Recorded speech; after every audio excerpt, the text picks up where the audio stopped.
ನಮ್ಮ ಉಮೇಶ್ ಮೇಟಿ ಅವರ ಚುನಾವಣೆ ಪ್ರಚಾರಕ್ಕಾಗಿ ನಾವು ಈ ಆಟೋ ಸ್ಟ್ಯಾಂಡಲ್ಲಿ ನಮ್ಮ ಆಟೋ ರಿಕ್ಷಾ ಅಸೋಸಿಯೇಷನ್ ಅಧ್ಯಕ್ಷರಾಗಿರ್ತಕ್ಕಂಥ ಚವಾಣ್ ಅವ್ರನ್ನ ಭೇಟಿಯಾಗಲು ಬಂದಿದ್ದೇನೆ. ಕಳೆದ ಬಾರಿ ನಾನು ಪಕ್ಷೇತರ ಅಭ್ಯರ್ಥಿಯಾದಾಗ ಆಟೋ ಚಿನ್ನವನ್ನು ತಗೊಂಡು ಸುಮಾರು 10,000 ಮತವನ್ನು ನಾನು ಪಡೆದಿದ್ದೇನೆ. ಅದಕ್ಕಾಗಿ ಇವತ್ತು ಎಲ್ಲ ಆಟೋ ರಿಕ್ಷಾ ಅಸೋಸಿಯೇಷನ್ ಅವ್ರನ್ನ ಒಂದು ಕಡೆ ಸೇರಿ ಅವರ ಅಧ್ಯಕ್ಷರಿಗೆ ನಾನು ಒಂದು ಮನವಿ ಮಾಡ್ತಾ ಇದ್ದೇನೆ. ಕಳೆದ ಬಾರಿ ನಮಗೆ ಹೆಚ್ಚಿನ ಬೆಂಬಲ ಕೊಟ್ಟಿದ್ದೇನೆ. ಈ ಸಲ ಕೂಡ ಅದೇ ರೀತಿ ನಾನು ಬೇರೆ ಒಂದು ಕಾಂಗ್ರೆಸ್ ಪಕ್ಷದಲ್ಲಿ ಸೇರಿರುವುದರಿಂದ ಈ ಸಲ ಎಲ್ಲರೂ ನೀವು ನಮಗೆ ಕಾಂಗ್ರೆಸ್ ಪಕ್ಷಕ್ಕೆ ವೋಟ್ ಹಾಕ್ಬೇಕಂತ ಹೇಳಿ ಚವಾಣ್ ಅವ್ರಿಗೆ ನಾನು ಎಲ್ಲರ ಮುಖಾಂತರ ಮನವಿ ಮಾಡ್ತಾ ಇದ್ದೇನೆ.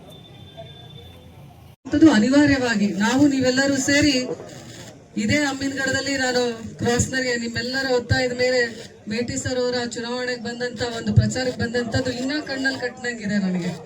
ನೀವೆಲ್ಲರ ಅವತ್ತು ನನ್ನಿಂದ ಒಂದು ಡೈಲಾಗು ಹೇಳ್ಸಿದ್ರಿ, ಮತ್ತೆ ಬರ್ತೀವಿ ಅಂತೇಳಿ. ನಾನು ಮತ್ತೆ ಬರ್ತೀವಿ ಅಂತೇಳಿ ಇವತ್ತು ಕೂಡ ಅದನ್ನೇ ಹೇಳ್ತೀನಿ. ಅಂದಿನ ದಿನ ಹೆಂಗೆ ಉತ್ಸಾಹದಿಂದ ಪ್ರತಿಯೊಬ್ಬ ಕಾರ್ಯಕರ್ತರು ಕೂಡ ಇವತ್ತು ಮೇಟಿ ಸರ್ ಅಲ್ಲ ನಾವೇ ಚುನಾವಣೆಗೆ ನಿಂತಿರೋದು ಅಂತೇಳಿ ನೀವೆಲ್ಲರೂ ಚುನಾವಣೆ ಮಾಡಿದ್ರಿ.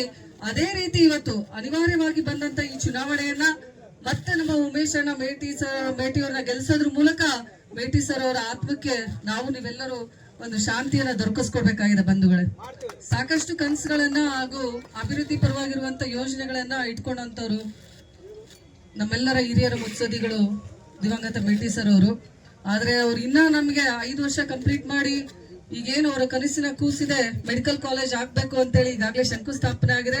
ಅದನ್ನ ಕಟ್ಸಿ ನೋಡಿ ಉದ್ಘಾಟನೆ ಮಾಡ್ಬೇಕು ಅನ್ನುವಂತ ಒಂದು ಕನಸನ್ನ ತೊಟ್ಕೊಂಡಿದ್ರು. ಆದ್ರೆ ಇವತ್ತು ಅಪೂರ್ಣ ಆಗಿದೆ. ಅವರ ಮಗನಿಂದ ಅದು ಪೂರ್ಣಗೊಳ್ಳಿ ಅಂತೇಳಿ ನಾವೆಲ್ಲರೂ ಕೂಡ ಇವತ್ತು ಅವ್ರನ್ನ ಗೆಲ್ಸಿ ಕಳ್ಸೋದ್ರ ಮೂಲಕ ಆ ಕೆಲಸವನ್ನ ಪೂರ್ಣಗೊಳಿಸ್ಬೇಕಾಗಿದೆ ಬಂಧುಗಳೇ. ಅದ್ರ ಜೊತೆಗೇನೆ ಸಾಕಷ್ಟು ಇವತ್ತು ಕೃಷ್ಣ ಮೇಲ್ದಂಡದಾಗಿರ್ಬೋದು, ಪುನರ್ವಸತಿದಾಗಿರ್ಬೋದು, ಒಂದು ಬಾಗಲಕೋಟ್ ನಗರ ಅಭಿವೃದ್ಧಿ ಆಗಿರ್ಬೋದು, ಅಮ್ಮಿನಗಡ ಪಟ್ಟಣ ಪಂಚಾಯತಿ ಅಭಿವೃದ್ಧಿ ಆಗಿರ್ಬೋದು, ಎಲ್ಲವೂ ಸಾಕಷ್ಟು ಇನ್ನ ಅಭಿವೃದ್ಧಿ ಆಗ್ಬೇಕಾಗಿದೆ.